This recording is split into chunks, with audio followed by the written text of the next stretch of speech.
Hello बच्चों। तो last lecture में हमने किया था इलेक्ट्रिक फ्लक्स। आज भी हम इलेक्ट्रिक फ्लक्स करने वाले हैं, लेकिन आज का डिफरेंट मेथड रहेगा कि किसी सरफेस के कारण किसी पॉइंट पे कितना सॉलिड एंगल वो सरफेस है वो सबटेंड कर रही है। उस पॉइंट पे अगर हम चार्ज रखेंगे तो उस पॉइंट चार्ज के कारण किसी सरफेस से कितना फ्लक्स पास होगा उस पे हमें बेस्ट रहेगा। तो उससे पहले मैं 20-25 मिनट में लगभग एक डेरिवेशन करवा रहा हूँ आपको। सॉलिड एंगल के बारे में कुछ चीजें बताऊंगा। अगर आप जानते हो तो वीडियो को स्किप कर सकते हो और सीधे क्वेश्चनों पे जा सकते हो। प्लेन एंगल और सॉलिड एंगल के बीच में थोड़ा डिफरेंट बता देता हूं मैं पहले। प्लेन एंगल और सॉलिड एंगल।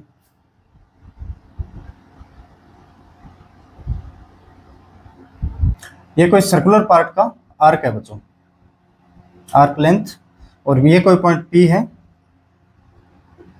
तो ये सर्कुलर की रेडियस होगी और ये भी एक सर्कुलर की रेडियस होगी। तो इस सर्कुलर आर्क के कारण यहाँ पे कितना एंगल सबटेंड होगा बच्चों? थीटा एंगल मान लेता हूं, थीटा एंगल सबटेंड कर रहा है ये सर्कुलर आर्क। किसी लाइन के कारण किसी पॉइंट पे एंगल सबटेंड होगा उसे हम प्लेन एंगल बोलेंगे। किसी सरफेस के कारण किसी पॉइंट पे एंगल सबटेंड होगा उसे हम सॉलिड एंगल बोलेंगे बच्चों। तो इसको कैसे लिखते हैं हम? Theta arc upon radius. चलो लिख दे रहा हूं मैं, आर्क अपॉन रेडियस। आर्क की लेंथ मान लेता हूं बच्चों एल, इसे बोलेंगे बच्चों एल अपॉन आर। अब ये एल भी हम मेजरमेंट करते हैं बच्चों मीटर में लेंथ को, और रेडियस को भी मीटर में। तो थीटा एक डायमेंशन लेस क्वांटिटी है बच्चों, जिसकी डायमेंशन m0, l0 और t0। इसका मतलब होता है बच्चों डायमेंशन लेस क्वांटिटी। इसकी यूनिट होती है बच्चों रेडियन।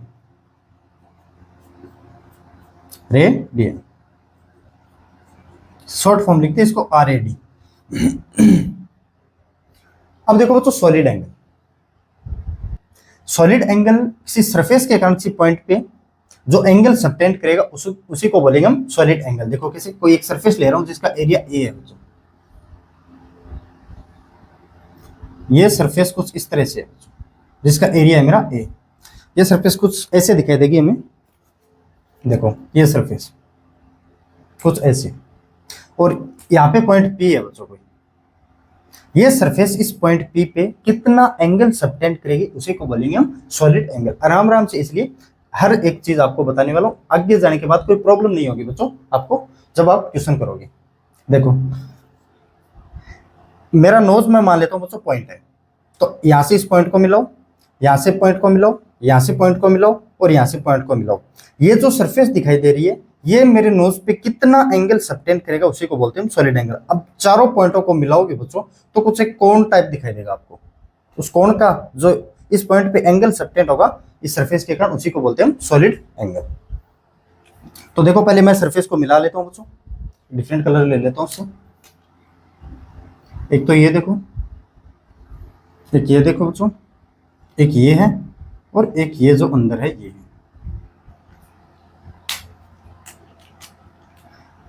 अब देखो बच्चों इस लाइन के कारण यहाँ पे कितना एंगल सबटेंड होगा? कुछ ना कुछ तो होगा। इस लाइन के कारण कुछ ना कुछ होगा, इस लाइन के कारण भी कुछ ना कुछ होगा, और इस लाइन के कारण भी कुछ ना कुछ होगा। तो एक तो इस लाइन के कारण होगा और एक इस लाइन के कारण। जो ये एंगल है ना बच्चों, ये एंगल इसी को बोलते हैं हम सॉलिड एंगल, और इसको डिनोट करोगे बच्चों ओमेगा से। और इसको प्लेन एंगल को थीटा, अल्फा, बीटा, गामा जो भी, लेकिन हम थीटा से जनरली डिनोट करते हैं बच्चों। इसको बोलते हैं solid angle. Omega is equal to, इसमें लेंथ थी तो हमने लेंथ बटा लेंथ किया। इसमें एरिया है तो एरिया डिवाइडेड बाय एरिया करेंगे, तो इसको बोलेंगे बच्चों एरिया अपॉन एक, ये भी थीटा एक क्या है डायमेंशनलेस क्वांटिटी है, तो ये भी एक डायमेंशनलेस क्वांटिटी होगी। अगर एरिया है इसका यूनिट देखोगे तो मीटर स्क्वायर होगी, तो हमें डिवाइड करना है बच्चों मीटर से ही। देखो ये भी आर है, ये भी आर होगी, ये भी आर होगी, ये भी आर होगी। कैसे होगी? देखो यहां से इस पॉइंट से देखो बच्चों मेरी नोट से, अगर यहां से यहां लेके आऊंगा तो भी आर, यहां से यहां लेके आऊंगा तो भी आर, यहां से यहां लेके आऊंगा तो भी आर, यहां से यहां लेके आऊंगा फिर भी आर रहेगा बच्चों, है ना।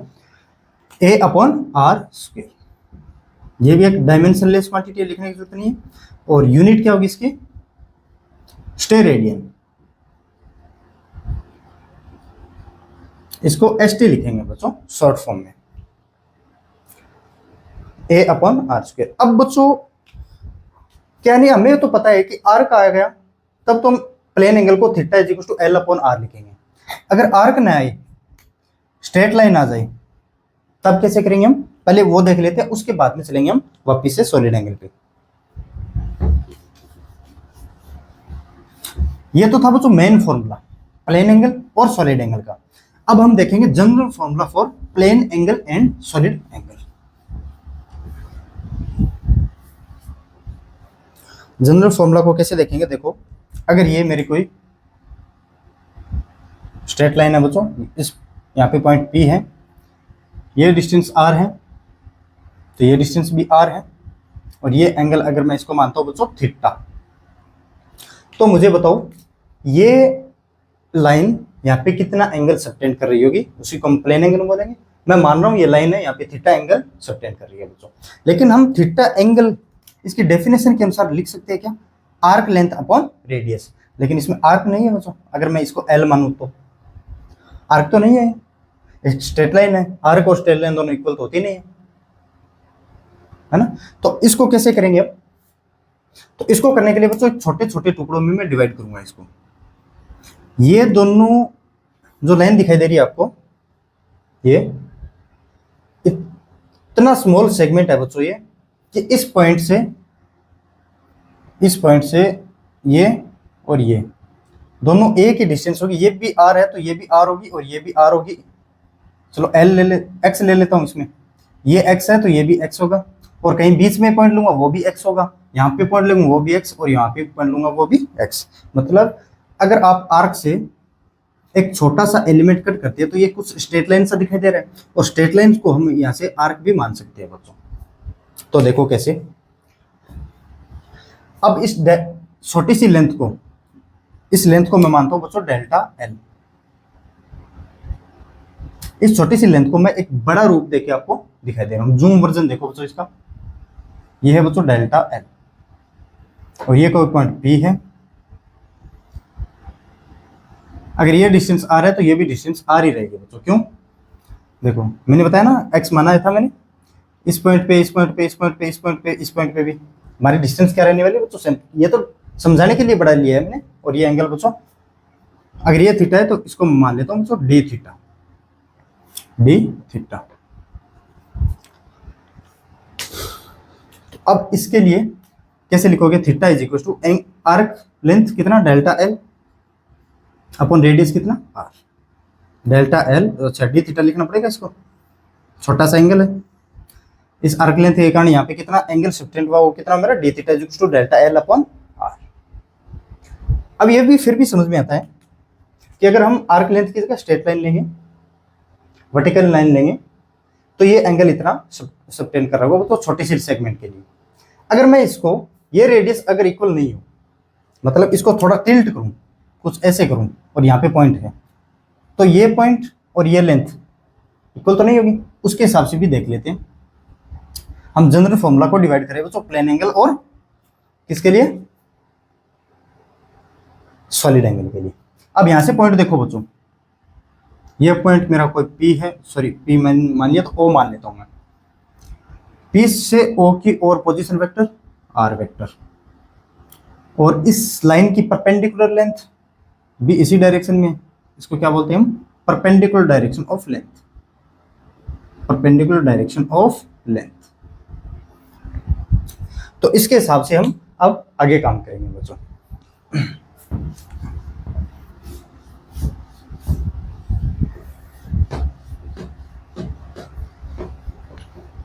अब देखो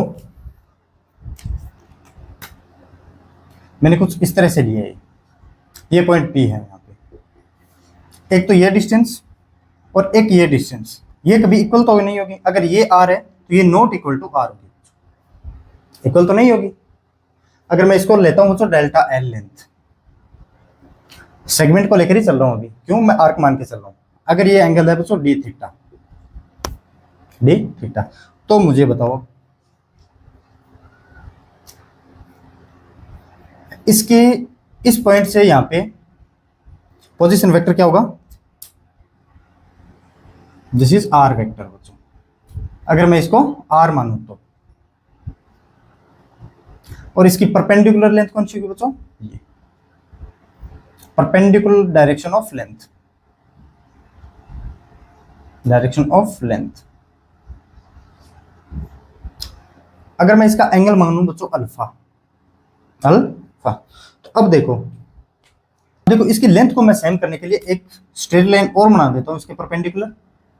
अगर ये अल्फा है तो ये 90 माइनस अल्फा होगा, 90 माइनस अल्फा, तो ये एक दूसरे के परपेंडिकुलर, तो ये भी अल्फा होगा बच्चों, ये भी कितना एंगल होगा, अल्फा। तो इस लाइन का एक कंपोनेंट इसके अलोंग कितना, डेल्टा एल कोस अल्फा, और एक कंपोनेंट है वो इसके परपेंडिकुलर कितना होगा, डेल्टा एल साइन अल्फा, जो हमें चाहिए नहीं।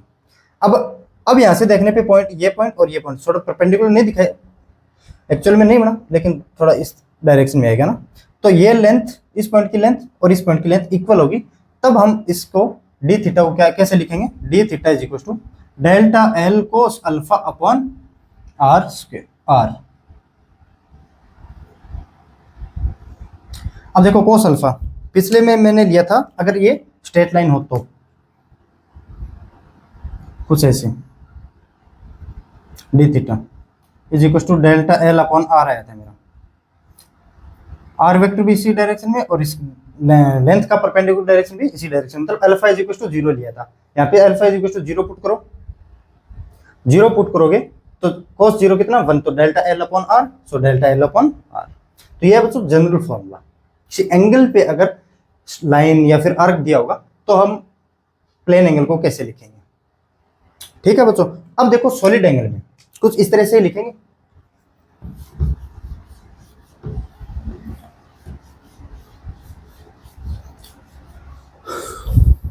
General formula of solid angle, और पिछले वाले में लगा लेना बच्चों general formula for plane angle,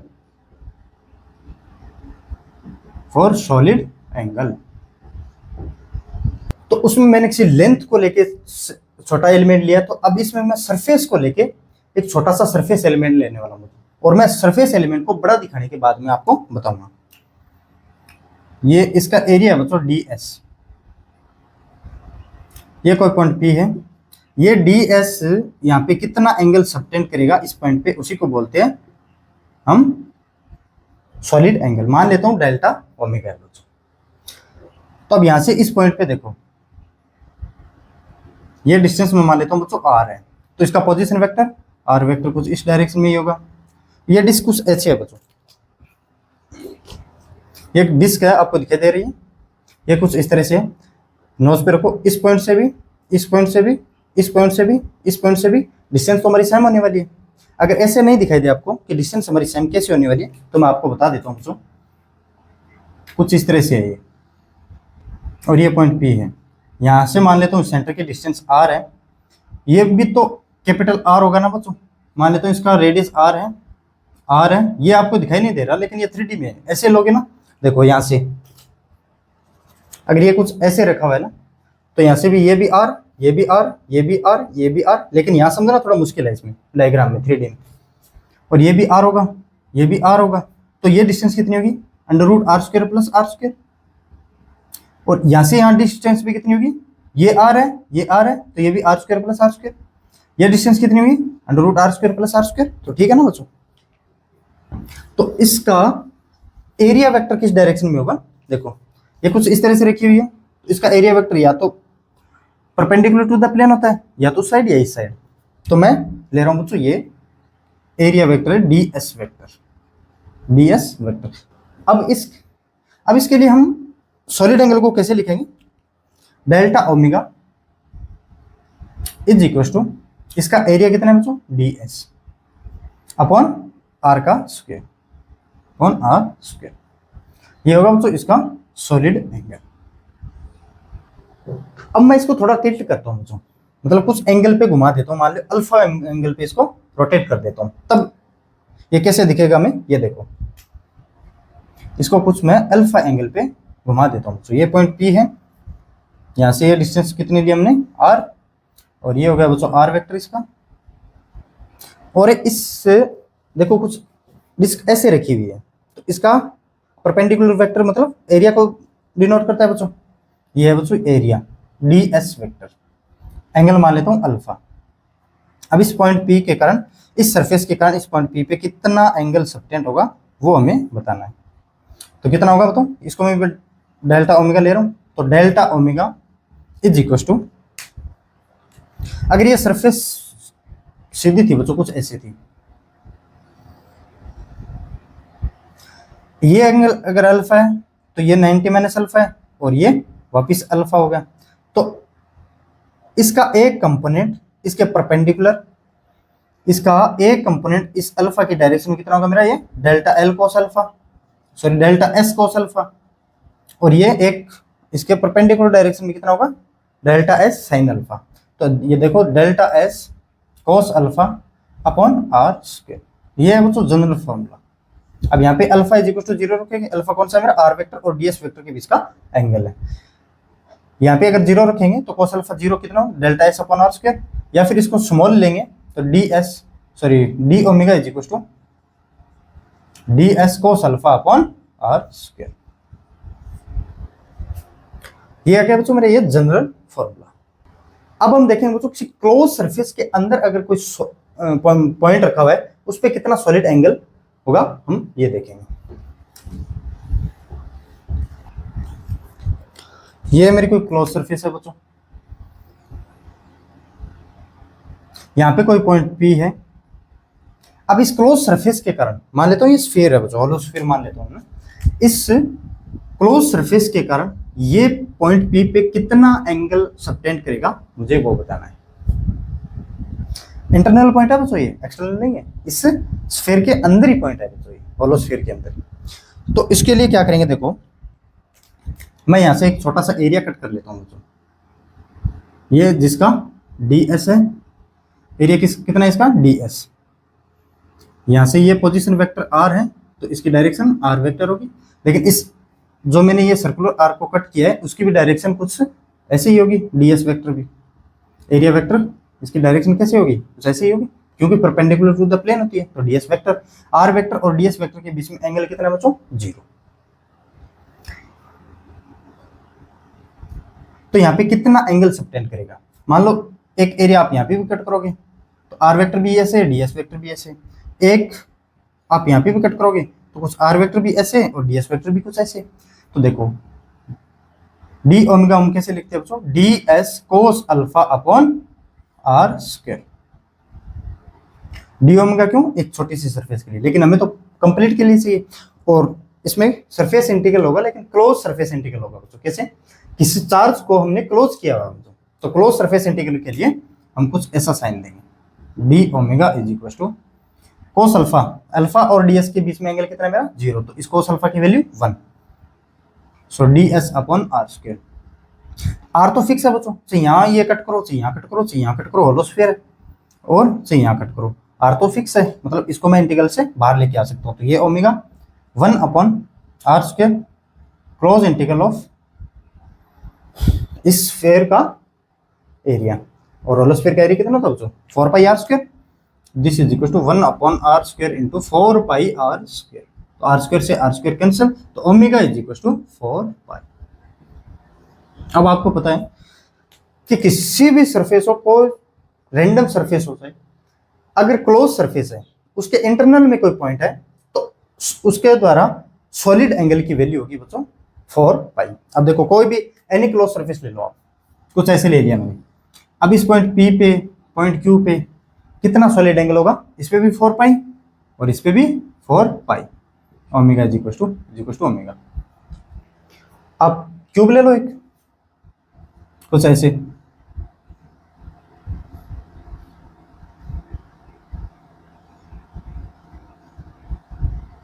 और यहाँ पे कितना सॉलिड एंगल होगा, 4 पाई। किसी भी क्लोज सरफेस के लिए अगर पॉइंट इंटरनल है तो उसके लिए सॉलिड एंगल होगा बच्चों 4 पाई, आप ये हमेशा याद रखोगे। अब solid angle for a close surface at any external point पे देखेंगे, एट एनी एक्सटर्नल पॉइंट। उसके बाद में हम पॉइंट चार्ज की वजह से इलेक्ट्रिक फ्लक्स कितना पास होगा किसी सरफेस से, फिर उसके बाद क्वेश्चन करेंगे।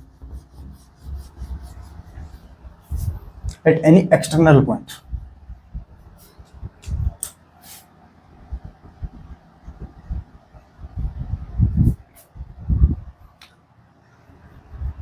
तो मैं एक लॉजिकली बताता हूं आपको।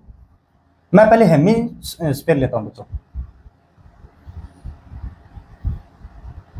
अब ये कोई एक्सटर्नल पॉइंट है, इस पॉइंट P पे इस हेमिस्फीयर के कारण जो भी एंगल सबटेंड होगा उसको बोलेंगे हम सॉलिड एंगल।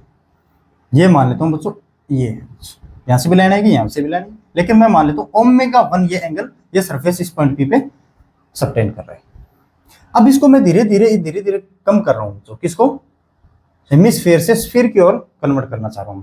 देखो कैसे, कुछ ऐसे। अब की बार मैंने इतना ही, ये वैसे ओपन सरफेस हो गई बच्चों, ये ओपन सरफेस, अभी तक हम क्लोज नहीं किए, ये भी ओपन सरफेस हो गई, ओपन सरफेस।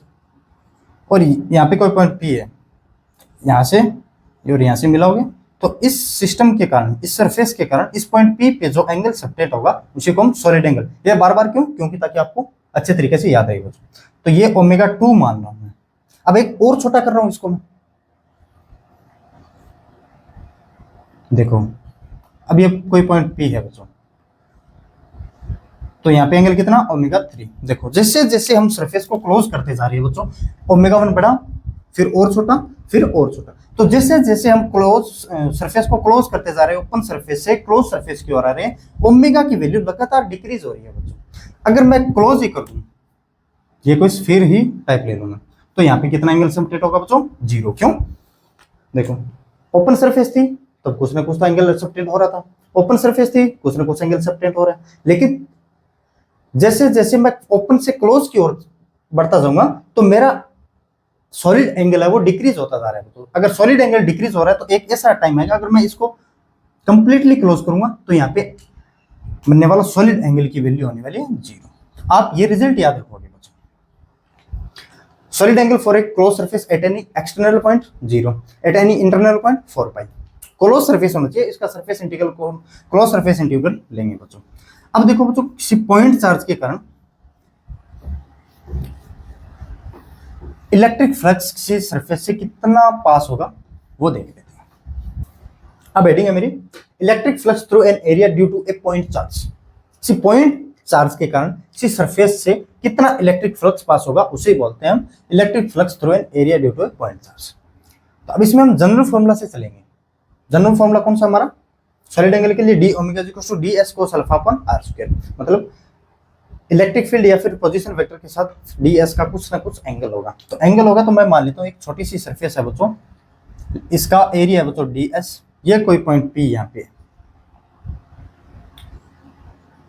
और ये सॉलिड एंगल सबटेंड कर रहा है बच्चों सरफेस, ये है बच्चों D omega, delta omega, delta omega. ये कोई पॉइंट पी है, ओ है, ये डिस्टेंस है बच्चों R, position vector away from the point, इसको आर वेक्टर भी लिख सकते हो, लेकिन पॉइंट चार्ज यहाँ पे प्लस क्यू चार्ज रखा होगा बच्चों ना, इस पॉइंट पी पे प्लस क्यू चार्ज रखा है। इस प्लस क्यू के कारण चारों ओर इलेक्ट्रिक फील्ड लाइंस होगी। किसी भी सरफेस से कितनी number of electric line of force pass हो रही है उसी को बोलते हैं जो इलेक्ट्रिक फ्लक्स। तो इस क्यू के कारण कुछ डायरेक्शन इलेक्ट्रिक फील्ड की डायरेक्शन ये भी होगी और कुछ ये भी होगी, जो इससे पास होगी उसके लिए हमें कैलकुलेट करना है। तो इसका डीएस वेक्टर कौन सी डायरेक्शन में होगा बच्चों, ये होगा मेरा डीएस वेक्टर। और इस पॉइंट चार्ज के कारण इस पॉइंट पे इलेक्ट्रिक फील्ड की डायरेक्शन भी अवे फ्रॉम द चार्ज, तो ये है मेरा बच्चों इलेक्ट्रिक फील्ड की डायरेक्शन। इसका बीच में एंगल मानता हूं जो अल्फा है, जो हमने इनिशियली लिया था। इलेक्ट्रिक फील्ड और डीएस वेक्टर, उसको आर वेक्टर भी बोल सकते हो आप, लेकिन अब इलेक्ट्रिक फील्ड का रोल आएगा क्योंकि इलेक्ट्रिक फ्लक्स निकालना है इसमें। तो इलेक्ट्रिक फील्ड और डीएस वेक्टर के बीच का एंगल कितना है मेरा, alpha. Alpha angle between E vector and DS vector. DS vector कौन सा मेरा, ये एरिया वेक्टर। तो आपको पता है डेल्टा ओमेगा या फिर डी ओमेगा स्मॉल एंगल के लिए, स्मॉल सॉलिड एंगल के लिए हम कितने लिखते हैं, DS cos alpha upon are square. अब ये बच्चों cos alpha upon are square कैसे बताने की जरूरत नहीं है ना, पिछली स्लाइड में हमने ये किया था, है ना। बार बार बताने की जरूरत नहीं, बार बार बताऊंगा तो वीडियो की लेंथ थोड़ी ज्यादा हो जाएगी। तो DS cos alpha upon are square. अब छोटे से सॉलिड एंगल से छोटा सा इलेक्ट्रिक फील्ड पास होगा, इलेक्ट्रिक फ्लक्स पास होगा, तो डेल्टा फाई। लेकिन डी फाई को हम लिखते कैसे बच्चों, ई डॉट डी एस, ई डॉट डी एस, लेकिन हमें तो फाइव, टोटल फाइव कैलकुलेट करना है तो five is equal to E dot D S का इंटीग्रल।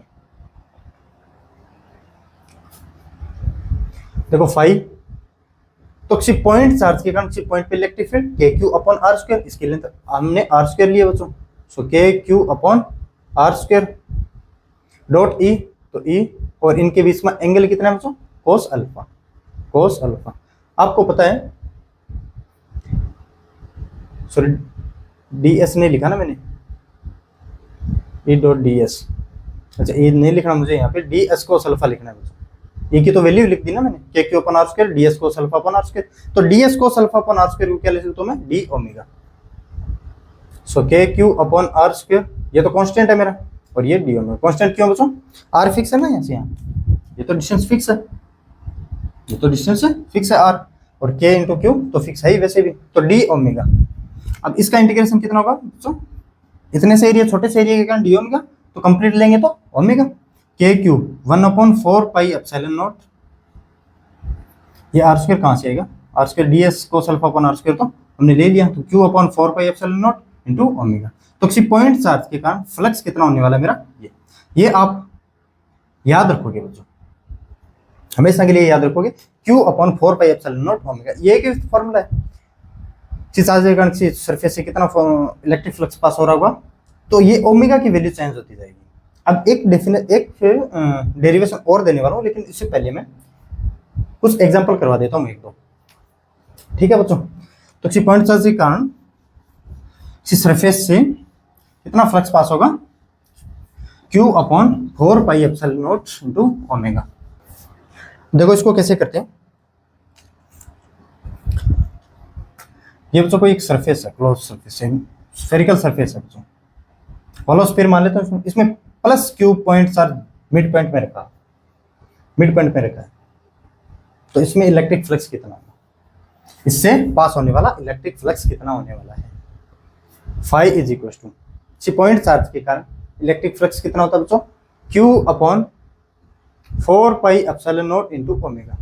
लेकिन आप उसको सॉलिड एंगल पता है बच्चों, कोई भी क्लोज सरफेस हो और उसके इंटरनल पॉइंट पे पॉइंट चार्ज रखा हो, एनी क्लोज सरफेस और पॉइंट चार्ज है वो इंटरनल में रखा हो सरफेस के, तो उसके लिए सॉलिड एंगल होता है 4 पाई, कितना होता है हमारा 4 पाई, तो Q upon 4 pi epsilon naught into 4 pi, 4 पाई से 4 पाई कैंसिल, तो Q अपॉन एप्सिलॉन नॉट। यहाँ से भी गॉस लॉ भी डिफाइन होता है हमारा, नेक्स्ट लेक्चर गॉस लॉ पे आने वाला है, Q अपॉन एप्सिलॉन नॉट।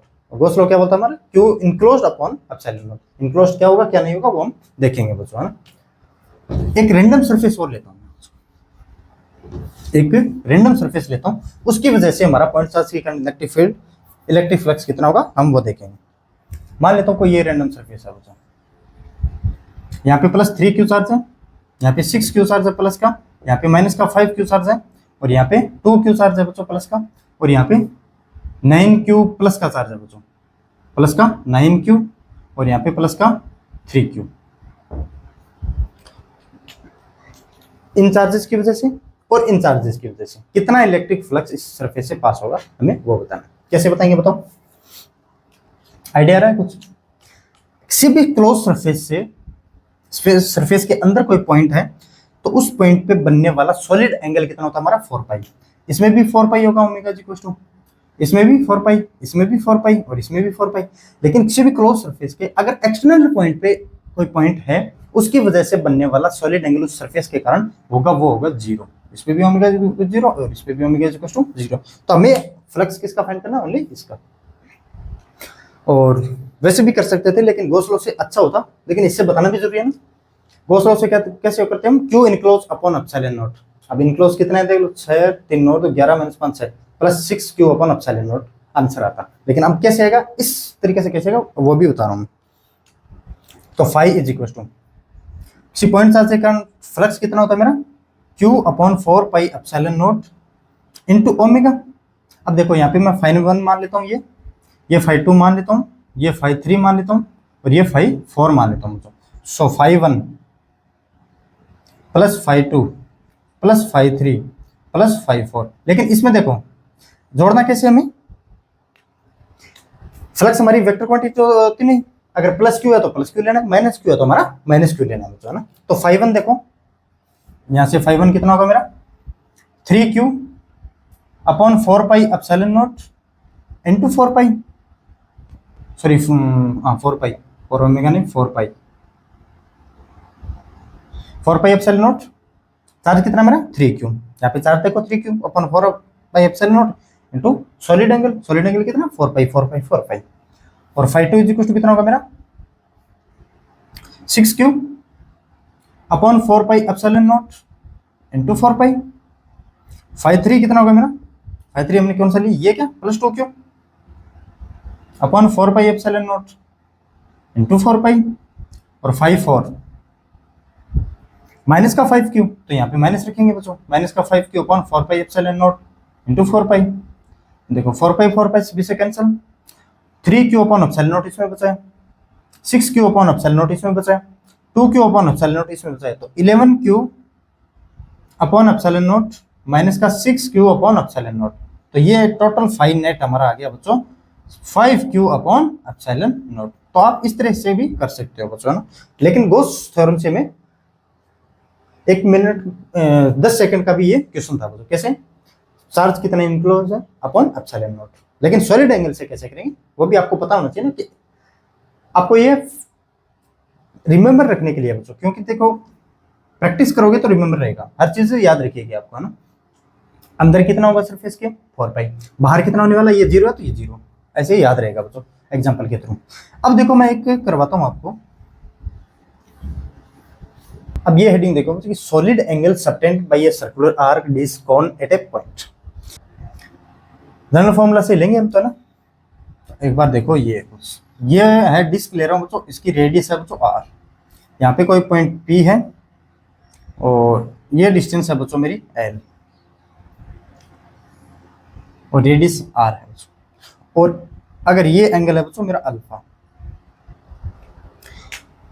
तो मुझे बताओ अब जो भी r लेने वाला हूं मेरा क्या सेम रहेगा, कैसे, यहाँ पे मैं कुछ पॉइंट लेता हूं, इसके कारण कितना एंगल सबटेंड होगा वो देख लेते हैं। देखो ये पॉइंट को मिलाओ तो ये r हो गया मेरा, यहाँ पे लेता हूं मैं तो ये r डिफरेंट होगा, r डैश हो गया, यहाँ पे लेता हूं तो कुछ और r होगा ना। तो इसके हिसाब से देखने पे हम एक एलिमेंट्री रिंग को कट करेंगे, ये कुछ डिस्क के फॉर्म में है ना बच्चों। एलिमेंट्री रिंग को कैसे कट करेंगे, यहाँ से y डिस्टेंस पे जाने के बाद एक एलिमेंट्री रिंग को लिया मैंने y प्लस dy डिस्टेंस पे जाने के बाद, और ये dy डिस्टेंस है, और इसका थिकनेस कितना है बच्चों dy, यहाँ से डिस्टेंस r है, और ये एंगल ले रहा हूं बच्चों मैं d थीटा। तो अब इस एलिमेंट्री रिंग के कारण इस पे एंगल जो सबटेंड हो रहा है ना बच्चों, उसको बोलते हैं सॉलिड एंगल, इस एलिमेंट्री रिंग के कारण ओनली, तो उसको क्या बोलेंगे हम डी ओमेगा, और डी ओमेगा की वैल्यू हमें पता है कितनी होती है बच्चों, D S cos theta upon कोस अल्फा अपॉन कितना, सॉरी ये थीटा लिया ना हमने, यहाँ से एंगल थीटा लिया तो यहाँ पे थीटा आएगा, D S cos theta upon are square, क्या आर स्क्वायर, ये तो सॉलिड एंगल हमें पता है। देखो एलिमेंट्री रिंग के कारण है ये ही मान लेता हूँ मैं, एलिमेंट्री रिंग से कुछ ऐसे है ना, इसके कारण जो एंगल सबटेंड हुआ है, यहाँ पे भी लाइन बनाओ आप, उसके कारण जो भी एंगल सबटेंड होगा उसी को तो हम बोलते हैं solid angle, D S cos theta upon are square. इसका एरिया हमने लिया बच्चों डी एस, है ना। तो अब इस डी एस को कैसे निकालेंगे बताओ मुझे, डी एस को कैसे निकालेंगे, इसका एरिया हमने लिया बच्चों डी एस। अब एक तो आपको पता है इस पॉइंट से इस पॉइंट के लिए पोजीशन वेक्टर कुछ ऐसे होगा आर वेक्टर, लेकिन इस एलिमेंट्री रिंग का डी एस वेक्टर कैसे होगा बच्चों, मुझे तो डी एस वेक्टर कैसे होगा, डी एस वेक्टर कैसे होगा, ये एलिमेंट्री रिंग है कुछ ऐसे है, तो इसका area vector perpendicular to the plane, तो ये होगा मेरा डी एस वेक्टर। आप ऐसे भी लिख सकते हो, इस वेक्टर को उठा के मैं ऊपर भी लेके जा सकता हूँ तो ना डी एस वेक्टर, और ये आर है तो यहाँ से इसका एंगल होगा बच्चों, ये कुछ थीटा एंगल बनाया था मैंने, और ये है बच्चों आर वेक्टर, तो ये थीटा किस किस के बीच में एंगल है, r vector and d s vector. और अल्फा एंगल कौन सा बच्चों बताओ, सेंटर के साथ टॉप मोस्ट के साथ जो एंगल बना रहा है उसको मैंने अल्फा लिया है, और थीटा किसको लिया मैंने, आर वेक्टर और डी एस वेक्टर के बीच में जो एंगल है उसको मैंने लिया बच्चों थीटा। तो अब डी एस की जगह इसका एरिया कैसे लिखते हैं आपको पता है, 2 pi Y into D Y. So D S is equal to 2 pi Y into D Y. अब यहाँ पे डी ओमेगा की जगह रखो आप, डी एस 2 पाई वाई। अब यार ये कैसे ले रहा हूं ये तो नहीं पूछोगे ना, upon are square into cos theta, cos theta. लेकिन यहाँ पे देखो बच्चों थीटा वेरी कर रहा है कैसे, देखो अल्फा इस लाइन पे कितना होगा 0, इस लाइन पे कुछ, इस लाइन पे कुछ, इस लाइन पे कुछ, इस लाइन पे कुछ।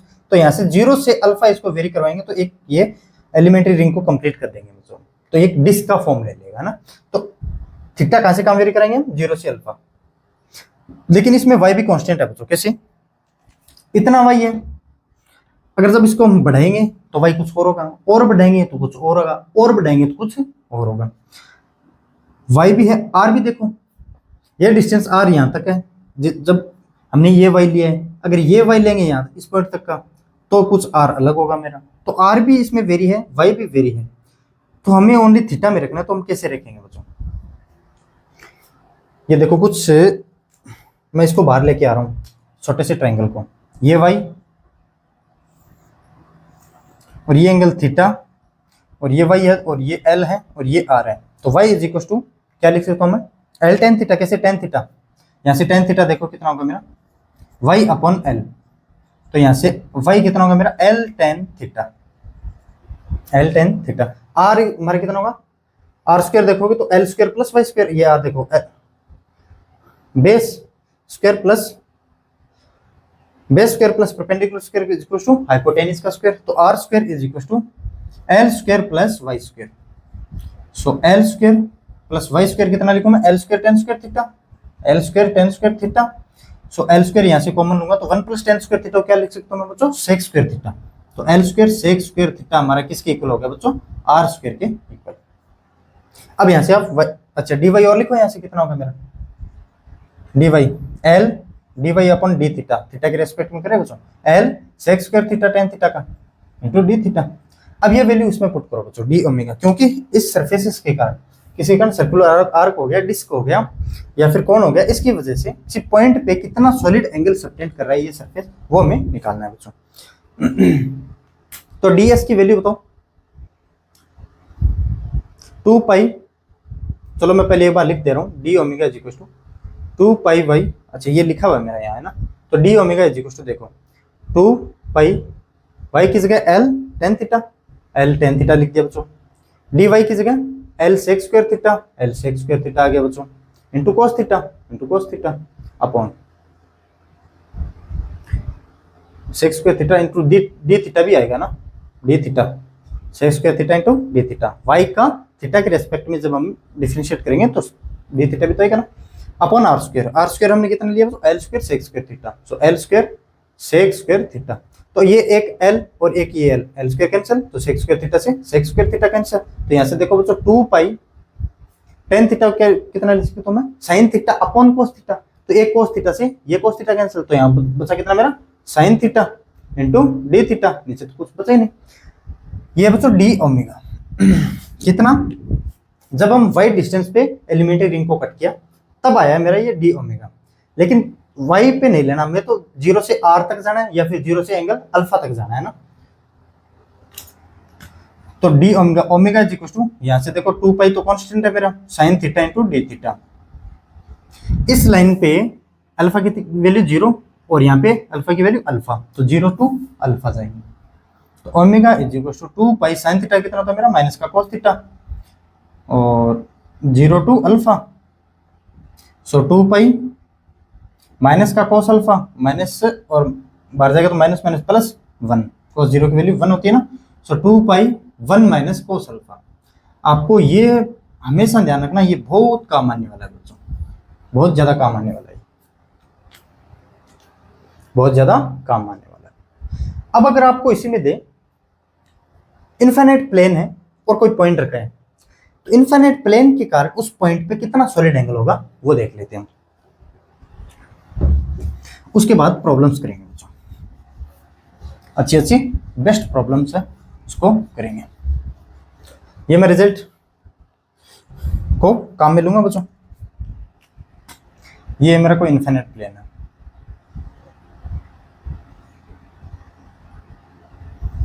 ये कुछ ऐसे इन्फिनिट प्लेन है बच्चों ना। यहाँ पे कोई पॉइंट पी रखा है, इस इन्फिनिट प्लेन के कारण इस पॉइंट पी पे कितना एंगल सबटेंड होगा मैं वो बताना है। इन्फिनिट प्लेन कुछ ऐसे है बच्चों, लॉन्ग इन्फिनिट प्लेन, ऊपर से भी इन्फिनिट नीचे भी इन्फिनिट, लेकिन इसकी विड्थ फिक्स है बच्चों ना। तो यहाँ पे कितना एंगल सबटेंड होगा वो देख लेना,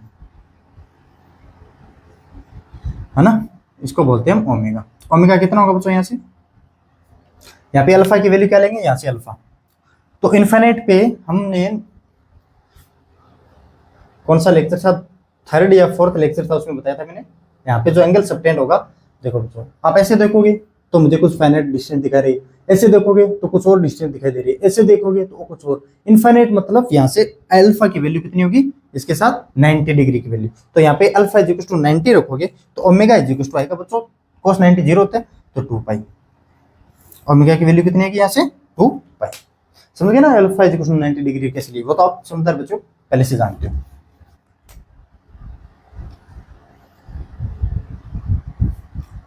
ये याद रखना, हमने अल्फा एंगल यहाँ से लिया है बच्चों ना, तो ये मान लेता हूँ मैं ये अल्फा एंगल है, या फिर इसको एंगल की वैल्यू दे देता हूँ मैं 60 डिग्री। और ये है बच्चों +2 क्यू चार्ज, और एक चार्ज और है बच्चों यहाँ पे, और ये है बच्चों प्लस क्यू चार्ज, और इसके लिए एंगल है बच्चों 30 डिग्री दे देता हूँ मैं, 30 डिग्री। अब आपको पता है किसी भी डिस्क, सर्कुलर आर्क या फिर कोन की वजह से किसी पॉइंट पे जो एंगल सॉलिड एंगल सबटेंड होगा वो कितना होगा, 2 पाई 1 minus cos alpha. Solid angle होगा कौन सा बताओ, देखो इस सरफेस के कारण यहाँ पे कितना सॉलिड एंगल होगा, इस सरफेस के कारण यहाँ पे कितना सॉलिड एंगल होगा, तो इसको बोल देता हूँ मैं ओमेगा 1। देखो यहाँ से अगर आप मिलाओगे ना तो इसको बोल देंगे हम ओमेगा 1। ओमेगा 1 की वैल्यू कितनी होगी मेरी, 2 पाई 1 माइनस कोस 60 डिग्री। कोस 60 की वैल्यू कितनी होती है ओमेगा 1, 2 पाई 1 माइनस 1/2 तो 1/2। cos 60 की वैल्यू होती है 1/2, ये तो होती है ना, हाँ 1/2, तो ये हो गया मेरा पाई। यहाँ पे अगर मैं इसको मिलाऊंगा तो ये एंगल हो गया बच्चों ओमेगा 2, 2 पाई 1 माइनस cos 30। cos 30 की वैल्यू कितनी होती है बच्चों, √3/2, √3/2।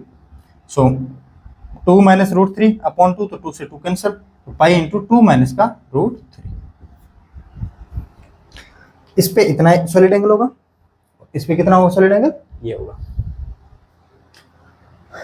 अब इसमें से कितना फ्लक्स पास होगा, ये +2 क्यू चार्ज है बच्चों, इसके कारण इलेक्ट्रिक फील्ड लाइंस होगी। इलेक्ट्रिक फील्ड लाइंस होगी, जितनी number of electric line of force pass होगी उतना इलेक्ट्रिक फ्लक्स हमारा ज्यादा होगा। तो देखो φ1, यहाँ के लिए मैं φ1 ले रहा हूँ, और φ1, और इसके लिए φ2 ले रहा हूँ, तो ये φ2। देखो φ1 किसे +2 क्यू है ये, तो इसके लिए मैं φ1 ले रहा हूँ, प्लस क्यू है इसके कारण मैं φ2 ले रहा हूँ बच्चों। तो φ1 देखो पॉइंट चार्ज के कारण, सरफेस के कारण पॉइंट पे कितना हमारा फ्लक्स होता है, Q/4 पाई एप्सिलॉन नॉट।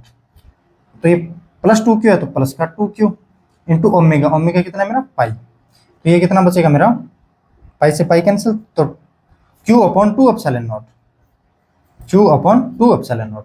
अब ये φ2 बताओ मुझे, ये तो समझ गए ना, +2 Q/4 pi epsilon naught into pi कैसे लिखूं। देखो फ्लक्स की वैल्यू हमने पॉइंट चार्ज के कारण पढ़ी थी ना बच्चों, Q/4 pi epsilon naught into omega. Omega की वैल्यू यहाँ पे कितनी निकाली हमने, पाई। अब यहाँ पे देखो φ2 2 pi sorry Q/4 pi epsilon naught pi और 2 माइनस का √3, यहाँ से ये पाई से पाई कैंसिल, तो 2Q/4 epsilon not minus √3Q/4 epsilon not,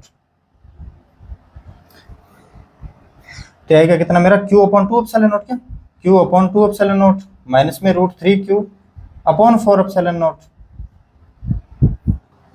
तो ये +2 क्यू है बच्चों, इसके कारण फ्लक्स भी बड़ा होगा। क्यों बड़ा, क्यों होगा फ्लक्स, फ्लक्स की डेफिनेशन ये होती है बच्चों की सरफेस से कितनी electric line of force pass हो रही है।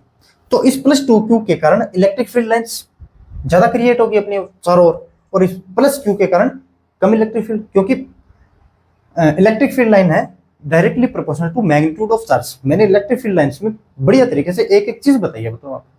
तो इसके कारण इलेक्ट्रिक फील्ड लाइंस ज्यादा होगी, इसके कारण फ्लक्स इससे ज्यादा पास होगा, इसके कारण इलेक्ट्रिक फील्ड लाइंस इसके कंपैरिजन में इलेक्ट्रिक फील्ड लाइंस कम होगी, जिसके कारण फ्लक्स भी हमारा क्या होगा, कम होगा। तो φ1 ग्रेटर देन φ2, तो नेट कितना होगा मेरा, φ1 माइनस में φ2। तो φ1 कितना है, q/2 एप्सिलॉन नॉट, इसको माइनस करो q/2 एप्सिलॉन नॉट, और प्लस √3 q/4 एप्सिलॉन नॉट। तो ये q/q ये कैंसिल हो गया, तो कितना नेट φ आ गया इसमें, 4 एप्सिलॉन नॉट। ठीक है बच्चों, तो आप इस तरह से क्वेश्चन कर सकते हो। अब देखो नेक्स्ट क्वेश्चन, मान लो ये कोई रैंडम सरफेस है बच्चों,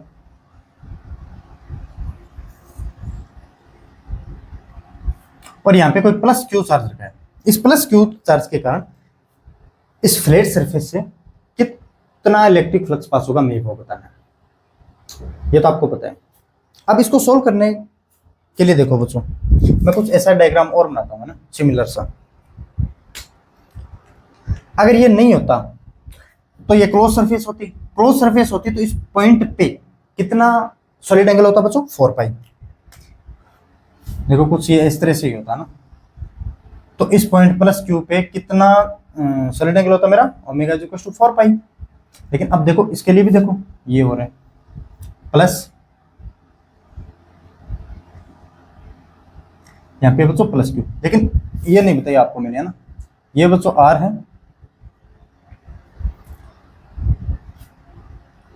ये है मेरी आर है, और ये कुछ और ले लो बच्चों, इतनी डिस्टेंस। क्यों डिस्टेंस तो मैं पता होना चाहिए ना कम से कम कितनी है। ये ले लो बच्चों 3r/5, 3r/5। तो अब इस सरफेस के कारण, इस सरफेस के कारण कितना एंगल, सॉरी हाँ, कितना सॉलिड एंगल यहाँ पे सब्टेंड होगा, पहले वो निकाल लेते हैं। देखो कैसे निकालेंगे, ये तो बच्चों मेरा 3r/5, और ये है बच्चों मेरा r। तो ये एंगल अल्फा या तो ये ले लो या फिर ये ले लो, इसको बोलते हैं सेमी वर्टेक्स एंगल बच्चों ना, अल्फा। तो ये कितना होगा मेरा, alpha is equal to base, sorry base upon perpendicular, तो 3r/5, 3r/4 ले लेता हूँ मैं इसको, है ना बच्चों, 3r/4 वरना 3r/5 वाला लफड़ा हो जाएगा।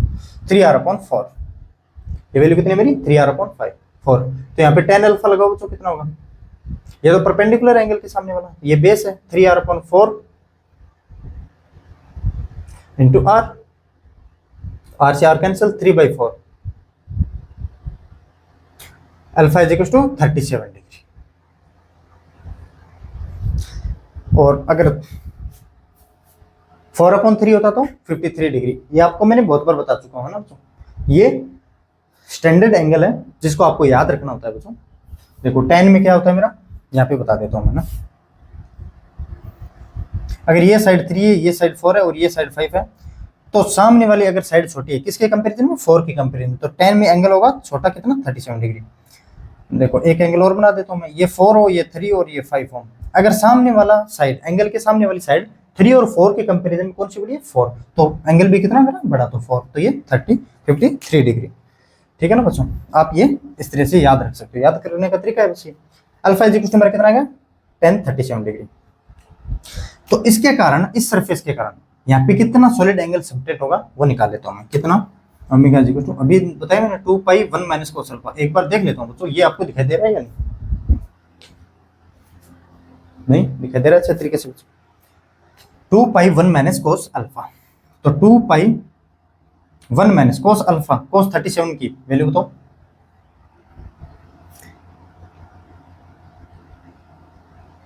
कोस 37। देखो यहां से देख लो, हमने 3 लिया था, 4 लिया था, 5 लिया था, और ये 37 एंगल है, 4/5 आएगा। आप ऐसे भी कर सकते हो। सो 2 पाई 1 माइनस 4/5, तो 5 माइनस 4 1, तो 2 पाई/5। तो सॉलिड एंगल यहाँ पे कितना सबटेंड करेगा ये सरफेस, 2 पाई/5। तो अब हमें पता है बच्चों इस चार्ज के कारण यहाँ से कितना फ्लक्स निकलेगा, तो मैं इसको बोल देता हूँ बच्चों φ1। फाई 2 बोल देता हूँ, और इसके कारण कितना फ्लक्स निकलेगा, फाई 1 बोल दूंगा ना। तो इसके कारण Q upon 4 pi epsilon not into omega, कितना सॉलिड एंगल सबटेंड कर रहा है वो, ओमेगा कितना मेरा 2 पाई अपॉन 5। सो 2 पाई अपॉन 5 कितना होगा मेरा, ये पाई से पाई कैंसिल और 2, तो Q upon 10 epsilon not, Q upon 10 epsilon not. अब ये पूछो, देखो क्लोज सरफेस है और क्लोज सरफेस है, इनसाइड पॉइंट चार्ज है, तो इसके लिए मेरा फ्लक्स कितना होने वाला है बच्चों, देखो 5 Q upon 4 pi epsilon not into omega, omega यहाँ पे क्लोज सरफेस है, इनसाइड है पॉइंट, इंटरनल पॉइंट है, उसके लिए सॉलिड एंगल होता है तो 4 पाई, ये 4 पाई। वैसे भी अगर आप गॉस लॉ पढ़ोगे ना, Q upon epsilon not direct लिखोगे बच्चों ना। देखो इससे कितना पास हो रहा है, only Q upon 10 epsilon not. अगर ये नहीं होता तब Q अपॉन एप्सिलॉन नॉट। अब आपको पूछे इस सरफेस को छोड़कर जो भी सरफेस है उससे कितना फ्लक्स पास हो रहा है, तो अगर मैं टोटल से इसको माइनस कर दूंगा तो जितना फ्लक्स होगा वो तो इतने इस रैंडम सरफेस से तो पास होगा। अगर मैं टोटल से इतना माइनस करूंगा तो इस रैंडम सरफेस के लिए तो फ्लक्स बचेगा मेरा बच्चों, तो ये 5 1। तो अगर मैं 5 1 माइनस 5 2 करता हूं, 5 1 माइनस 5 2, 5 1 कितना होगा मेरा, Q upon epsilon not minus में Q अपॉन 10 एप्सिलॉन नॉट, तो ये आ गया बच्चों मेरा 9Q अपॉन 10 एप्सिलॉन नॉट।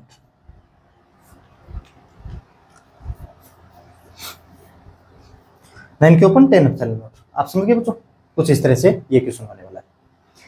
आपको पूछा कि रैंडम सरफेस से इस प्लस Q चार्ज के कारण, इस डिस्क से नहीं पूछा आपको, या फिर इस सर्कुलर आर्क से नहीं पूछा आपको पूछा इस प्लस Q चार्ज के कारण इस फ्लैट सरफेस से या फिर इस रैंडम सरफेस से, फ्लैट तो क्या बोले, रैंडम सरफेस से कितना फ्लक्स पास होगा, तो ये इतना होगा।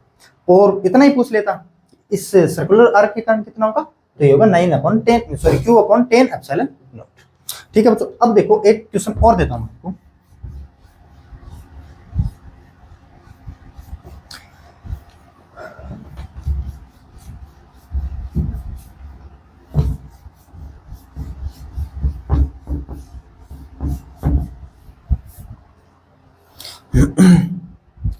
ये क्वेश्चन कुछ इस तरह से है बच्चों। ये कोई सिलेंडर है,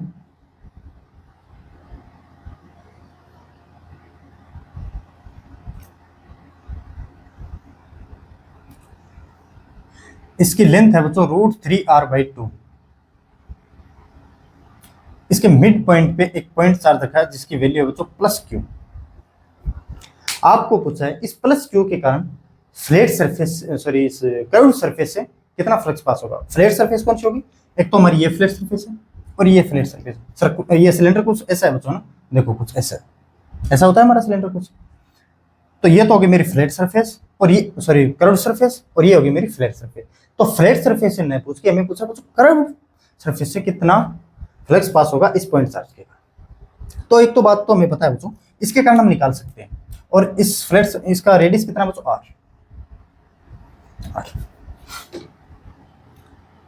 देखो ये वैल्यू कितनी हो जाएगी, हाफ हो जाएगी, तो √3r, और ये है बच्चों r। तो ये अगर एंगल अल्फा हो तो इसकी वैल्यू कितनी होगी, ये परपेंडिकुलर, ये बेस है, तो बेस अपॉन परपेंडिकुलर, तो बेस कितना है √3r अपॉन r। तो 10 alpha is equal to √3r, या फिर ऐसे कर सकते हो आप है ना, √3r square plus r square, तो ये आ गया बच्चों 3r square plus r square 4r square, तो ये आ गया बच्चों 2r। अब यहाँ से डायरेक्ट कर सकते हो आप, बेस अपॉन हाइपोटेन्यूज। तो cos alpha is equal to कितना होगा मेरा √3r अपॉन 2r √3/2। तो cos अल्फा इज इक्वल टू √3/2, तो अल्फा इज इक्वल टू मेरा कितना होने वाला बच्चों 30 डिग्री। 30 डिग्री। तो अब ये जो फ्लैट सरफेस है बच्चों या फिर सर्कुलर आर्क है, ये कितना सॉलिड एंगल सबटेंड करेगा, पहले वो देख लेते हैं। Omega is equal to 2π1 minus cos alpha, और cos अल्फा की वैल्यू में पता है बच्चों 2π1 माइनस cos 30 डिग्री 1 √3/2, तो 2π1 माइनस √3/2, और 2 को 2 माइनस √3, 2 से 2 कैंसिल, तो π2 माइनस का √3। ये एंगल सबटेंड करेगा बच्चों, एक तो ये ओमेगा और ये ओमेगा। अब इसकी वजह से, इस प्लस क्यू की वजह से इस सरफेस से कितना चार्ज पास हो रहा है, कितना फ्लक्स पास हो रहा है वो निकाल लेता हूं। तो ये देखो बच्चों फाई 1 कितना होगा मेरा यहाँ पे Q upon 4 pi epsilon naught into omega, omega की वैल्यू ये है तो पाई 2 माइनस रूट 3, तो पाई से पाई कैंसिल, तो Q अपॉन एप्सिलॉन नॉट और 2 माइनस का रूट 3, 4 एप्सिलॉन नॉट है ना, पाई से पाई कैंसिल है अभी, तो Q upon 4 epsilon naught 2 minus root 3। लेकिन आपको दिखाई दे रहा है बच्चों, जितनी एक इस सरफेस से फ्लक्स पास हो रहा है उतना ही इस फ्लक्स से पास होगा। कैसे? इसके लिए भी तो कुछ ना कुछ सॉलिड एंगल होगा बच्चों, और ये भी √3r/2 ही है, सॉरी √3r है ना, तो ये भी एंगल कितना सबटेंड करेगा बच्चों यहाँ से 30 डिग्री। ठीक है, तो इससे भी फ्लक्स पास होगा, तो φ1 is equal to φ2 is equal to इतना ही होगा। लेकिन नेट फ्लक्स इस दोनों में से कितना पास हो रहा है फ्लैट सरफेस से, फाई ऑन फ्लैट सरफेस, तो कितना होगा मेरा 2Q अपॉन 4 एप्सिलॉन नॉट और 2 माइनस का √3, 2Q अपॉन 2 एप्सिलॉन नॉट और 2 माइनस का √3। ये तो आ गया बच्चों मेरा फ्लैट सरफेस से कितना फ्लक्स पास हो रहा है। लेकिन हमें बताना है बच्चों कर्व्ड सरफेस से कितना पास होगा। अब अगर बच्चों हमने इससे नहीं निकाला, फ्लैट सरफेस से नहीं पूछा होता, क्लोज सिलेंडर के लिए पूछा होता, टोटल सिलेंडर के लिए कितना फ्लक्स होगा। देखो कैसे, ये प्लस Q चार्ज है, इनसाइड द सिलेंडर है, इंटरनल पॉइंट है, तो इस पे इसके लिए ओमेगा कितना होने वाला है मेरा यहाँ पे 4 पाई। क्यों बच्चों, मैंने बताया था इंटरनल पॉइंट पे अगर कोई क्लोज सरफेस हो तो उसके लिए सॉलिड एंगल की वैल्यू कितनी होगी मेरे बच्चों 4 पाई। तो यहाँ से फ्लक्स कितना होगा, सिलेंडर लिख रहा हूं मैं यहाँ पे है ना, cylinder Q upon 4 pi epsilon naught into 4 पाई, तो ये कितना होगा मेरा Q upon epsilon not. Total flux है वो बच्चों Q अपॉन एप्सिलॉन नॉट है, लेकिन इस फ्लैट सरफेस से इतना फ्लक्स जा रहा है तो बचा हुआ कितना कर्व्ड सरफेस के लिए तो बचा है हमारा, ओनली से कर्व्ड सरफेस के लिए बचा है। टोटल हमें पता है Q अपॉन एप्सिलॉन नॉट है, और हमने इस फ्लैट सरफेस के कारण निकाल ही लिया, तो हमें कौन सा बचेगा, ओनली कर्व्ड सरफेस के कारण बचेगा। तो phi curved is equal to कितना होगा मेरा Q अपॉन एप्सिलॉन नॉट, तो मेरा टोटल था, इससे मुझे माइनस करना है बच्चों Q अपॉन 2 एप्सिलॉन नॉट और 2 माइनस का √3, सो Q अपॉन एप्सिलॉन नॉट, इसको करेंगे तो Q upon epsilon not plus √3/2 epsilon not, तो ये तो बच्चों कैंसिल हो गया, तो ये हो गया बच्चों √3 Q अपॉन एप्सिलॉन नॉट, यहाँ पे Q हो रहेगा ना। तो इस कर्व्ड सरफेस से पूछा है, अगर ओनली फ्लैट सरफेस से पूछता तो ये आ जाता, ओनली वन फ्लैट सरफेस से पूछते हैं तो ये आ जाता, ये है ना। अब इसमें मैं एक क्वेश्चन और करवा देता हूँ, क्वेश्चन आपकी स्क्रीन पे आ गया होगा, इसको पढ़ लीजिए।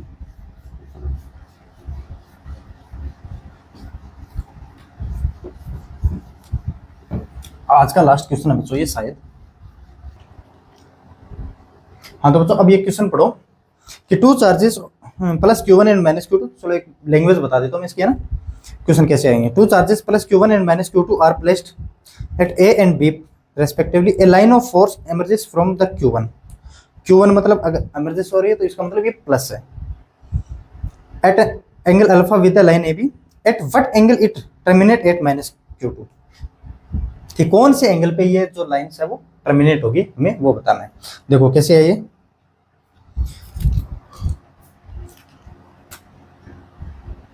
ये है बच्चों पॉइंट A और ये है बच्चों पॉइंट B, यहां से कुछ लाइंस ऐसे आ रही है अल्फा एंगल के साथ, ये प्लस Q1 है बच्चों और ये माइनस Q2 है, क्यों प्लस Q से एमर्जेस होती है और माइनस Q2 पे टर्मिनेट होती है, या फिर प्लस Q1 से ओरिजिनेट और माइनस Q2 पे माइनस Q पे टर्मिनेट होती है बच्चों। अगर मैं ऐसी लाइन इस तरफ भी बनाऊंगा आपको,